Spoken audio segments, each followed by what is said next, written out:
Hello, welcome back to another podcast. I'm so sorry that I have not been able to do one of these in a long time. I'm excited to be back and I'm going to try to release these on a monthly basis according to my schedule. But I hope you are all doing well and I'm very excited to be posting again. So with that being said, I wanted to give you guys some sort of updates on what's been going on with my life, my training, my personal experiences. So as of right now, I am a certified flight instructor officially. So that's very exciting, and I cannot wait to see what the future holds. I'm currently working on CFI, so hopefully I am able to teach instrument. So yeah, that's pretty exciting. I'm also a ground instructor as well. I recently did get my drone certification as well for Part 107. So it's been such a fun, interesting, yet weird journey. All all just this year, but I wanted to talk about something a little bit special and near and dear to my heart. So we're actually in the midst, I should rephrase that, of the holiday season. And I love this time of year just because, it's different, it's a good transition from summertime, and we're able to get some holiday time off. I am pleading for a break from school for at least, 2 weeks. But with that being said, I wanted to talk about obstacles in flight training. So, first and foremost, one of my all-time favorite quotes is basically like, comparison is the thief of joy. That is very true, especially in aviation. Pilots, we're trying to make a career, we're trying to build our time, we're trying to become the best we can possibly be. Now, a lot of that comes with peer pressure and, oh my goodness, so-and-so just passed their check ride and I just failed mine twice. It's okay, things happen. But comparison is the biggest thief of joy. I am a little bit different than a lot of the world in a sense that am my I don't really expect myself to, keep up with what we call like the industry's perfect pilot, passing every check ride, being, you're succeeding very quickly. I don't really compare myself to that, but I've kind of come across a new problem where I myself am indeed a perfectionist. So these toxic traits within ourselves are a problem. And they grow and grow, and then they can eat us alive, and it hurts our training. So with that, I really wanted to talk about some obstacles that I have faced. So I have failed check rides. I have failed stage checks. I am not perfect. However, I am indeed striving to be a better pilot every day. I am taking these opportunities and turning them into something that is good. To say, hey, I learned this and I'm going to make a difference and I'm going to use this problem to help my students, to help my coworkers in the future. So in aviation, the biggest part that has affected me is that perfectionism. And then there's that comparison. So pilots should definitely slow down and take a breath and go, okay, I am my own individual. I know this is going to be hard. Now, I went into this thinking, oh, hey, I think I can do this. I didn't know I could do it. I thought I could do it. And to be honest, I'll tell you right off the bat that I still to this day did not think I would make it past solo. Like my initial solo. And that made a huge impact on me because I realized that, hey, no, I can do this. First initial solo turned into private pilot check ride. Private pilot check ride, these steps. Private pilot check ride turned into instrument, commercial, CFI, and now I'm working on a bunch of other things. So you never ever know what is going to come out of your journey. And my biggest piece of advice for young pilots who are starting out is to slow down, relax, and be yourself. Because that is how you're going to succeed. And ignore all the other people. Like, even if you're seeing your friends, your classmates passing you up, you have to ignore that. And I know it's hard, but it's going to pay off so much. So that is kind of the first step to overcome, achieve, and make your dreams happen, is to first acknowledge that yes, you can do this. Because I thought that this was impossible, or at least near impossible. And that's a problem. I truly did not know how hard this would be, but I did not know how much this actually meant to me. Now, we all have our reasons of becoming a pilot, and mine was definitely inspiration from Delta. I have to credit Delta 100% to this, but a Delta flight that I took on vacation quite a few years back. But a lot of us have a different reason. Now, I get asked over and over and over again to, why did I do this? Why did I decide to go through with it? I was just a young girl with dreams. I was just a young girl expecting this is going to be awesome. I get to fly planes, But for me, recently things have changed. Becoming an instructor has opened my eyes, and just the marvelous experiences that I've had while flying up there. I've made it up to 13,000 feet, which is amazing. And yes, we were in compliance with 91-211. We were 100% compliant. We were only up there for like 2 minutes and then came back down. But I've reanalyzed my choices. And the reason why I continued on with being a pilot was because I wanted to let people know that anything is possible. I wanted to let people know that no matter who you are, where you're from, you can do anything. And that has helped me through the hardships a lot. But I just want to let everybody know that it's not easy. It is so not easy. It's hard. It's challenging. You're going to have long days. You're going to have, fail tests. If you're in a 141 program, you're going to fail stage checks. It's going to be crazy. But I assure you, in all aspects of reality, that it's going to make you a better pilot, and not just a better pilot, but a better person. I have found that my hardships have helped my students when I train them and evaluate them. And when human beings have that sense of connection with someone who they look up to, it becomes so much better.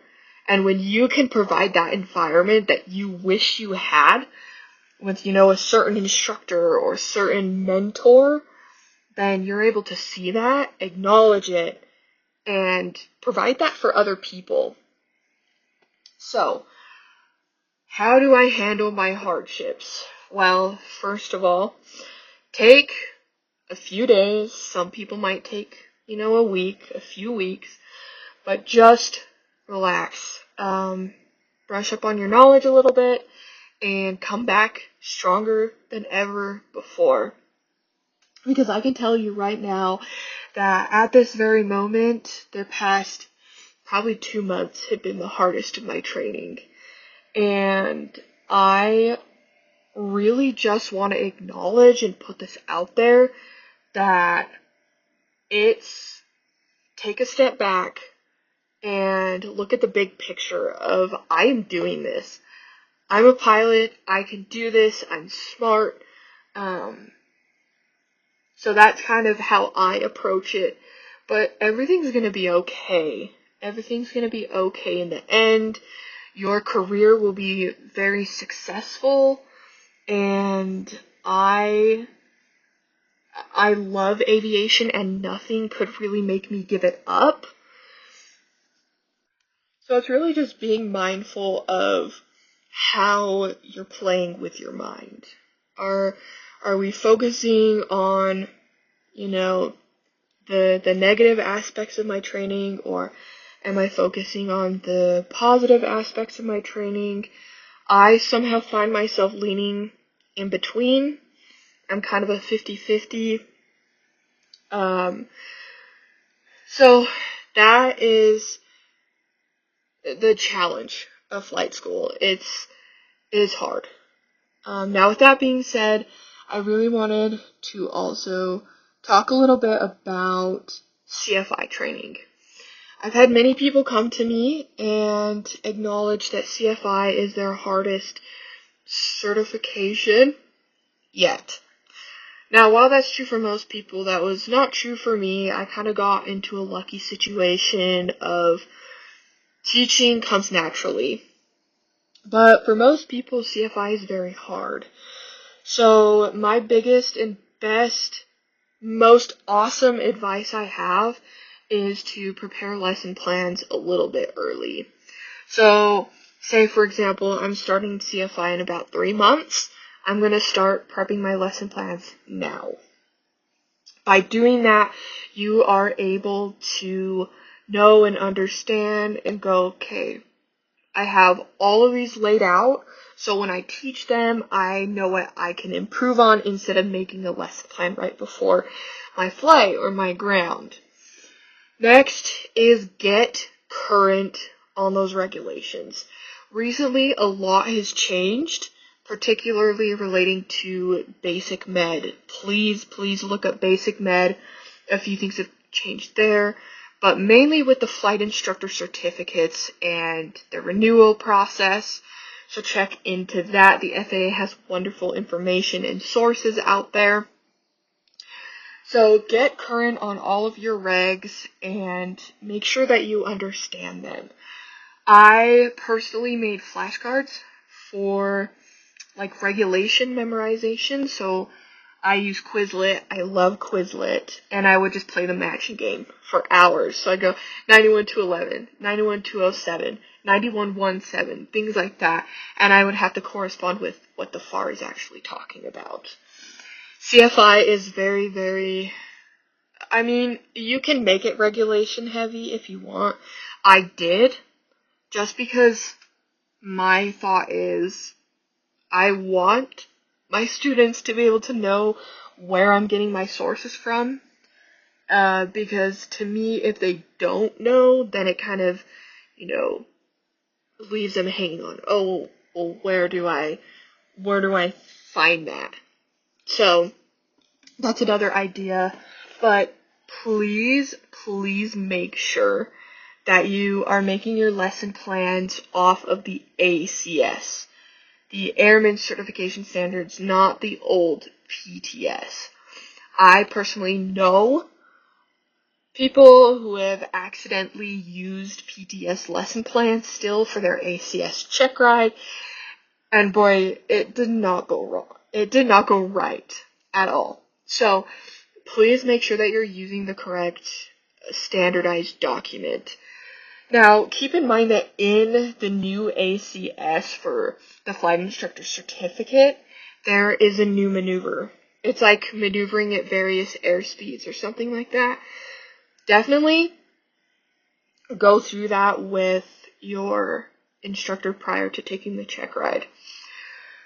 Also, for your CFI, practice teaching. I cannot emphasize that enough. I personally was teaching my siblings.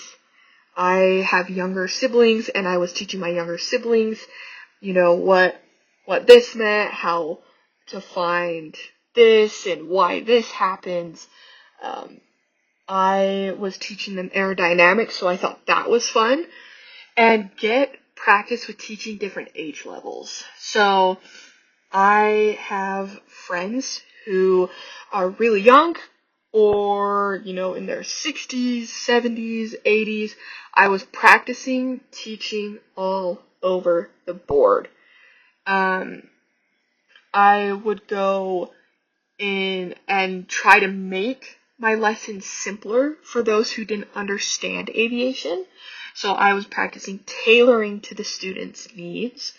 So, for example, my parents don't really know too much into, how an airplane flies. So I kept it very basic, very brief, whereas my friends who are actually pilots, who are, working on their private or their commercial, I was able to go in depth. I was able to teach them very, very in-depth concepts. So that whole, idea, that whole act of teaching all of these people helped me better my teaching skills. Now, a lot of people get very intimidated with this thing called public speaking. Unfortunately, I was one of them until I became an instructor. And now that I'm an instructor, I am over it. I can speak in front of, one person, 500 people, and it does not bother me at all. So, my advice is start out small. Start out small. Start out one-on-one with your computer. Start recording yourself and practice teaching that way. So you're teaching your computer's not going to judge you, and then replay that and go, okay, I don't like how this sounded, or I don't like how I presented that, so let me change this. And then you can start to teach a person, teach a friend. Then you can move up from there and go, okay, maybe you're comfortable enough to teach 10 people. Maybe you're comfortable enough to teach, 2, which is totally fine. But definitely that's something that I really recommend practicing, because if you don't practice starting out kind of in the beginning, it's gonna get pretty hard. Now, with that being said, another problem is FOIs. So FOIs are the fundamentals of instructing. I personally absolutely hated them.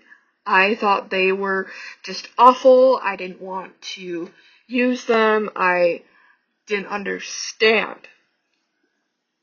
Now, to me, the FOIs define being a decent person.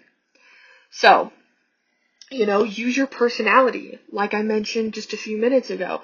Be yourself. Use your personality. Use that to your advantage. So studying FOIs is kind of like a whole different spectrum compared to studying aerodynamics, aeromedical, certificates and documents, the standard ACS stuff. So I also just kind of struggled very heavily with that. So I actually, this is kind of funny, but I would write and write. I love to write and draw, and I personally made my own study guide.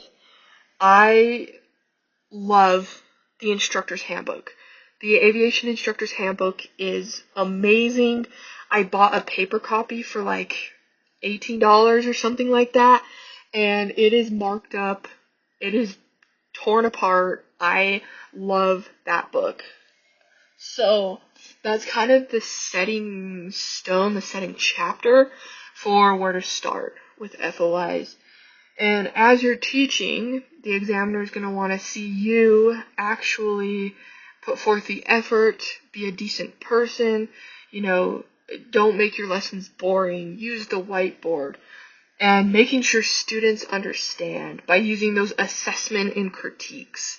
You want to ask questions and build upon their understanding to ensure that you as an instructor are doing the right job, but also them as a student, they're doing their job as well. So, that's just like the basic guide to being an instructor. And it comes with time. You're probably not even going to be very good at it to start. I wasn't. I had no idea what to expect. I didn't know what to do. I genuinely kind of felt stupid because I was trying to figure this out, and I was kind of in the awkward stage of I don't like talking, I don't like presenting, I don't like this. But my last piece of advice with this is if you're passionate about something such as aviation, again, you should be able to talk about it for a long time. And I found myself finding little points, little details in aviation that I like the most. For me, I love aeromed.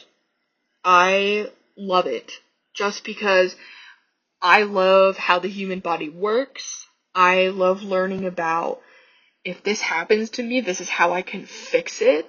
And the human body is so fascinating. So honestly, I can talk about aeromedical for hours. I also love systems because I love how things work. I'm a very hands-on person. I actually enjoy learning about systems so much that I am going to try to get my AMP with my IA in the future. So pick something to start with. My advice is find something, even if it's super small. Like if you love talking about the turning tendencies, go ahead, pick that, make a lesson plan, present it, go in as much detail, as little to as much detail as you possibly can. And by finding that kind of middle ground there, you'll be able to branch off of that and go, I actually really like talking about this too. Like for me, initially it was systems, but then I realized, oh my goodness, I love talking about aeromedical too, because I love learning how my body reacts to certain physiological conditions. I enjoy it. So that is probably my biggest piece of advice right there is be confident. You got this. CFI's tough, but CFI is definitely fun. Now, I hope I see you all next month. I'm hoping to put these out usually around the first or the second week of every month now. And I will be back to regularly uploading YouTube videos of random flying. And I've gotten several requests on like making little aviation tutorials, like how the turning tendencies work or small things like that. So I have been working pretty diligently on putting things together, and I look forward to the new year because the new year is going to bring so much. But anyways, thank you guys for listening, and I will see you next month.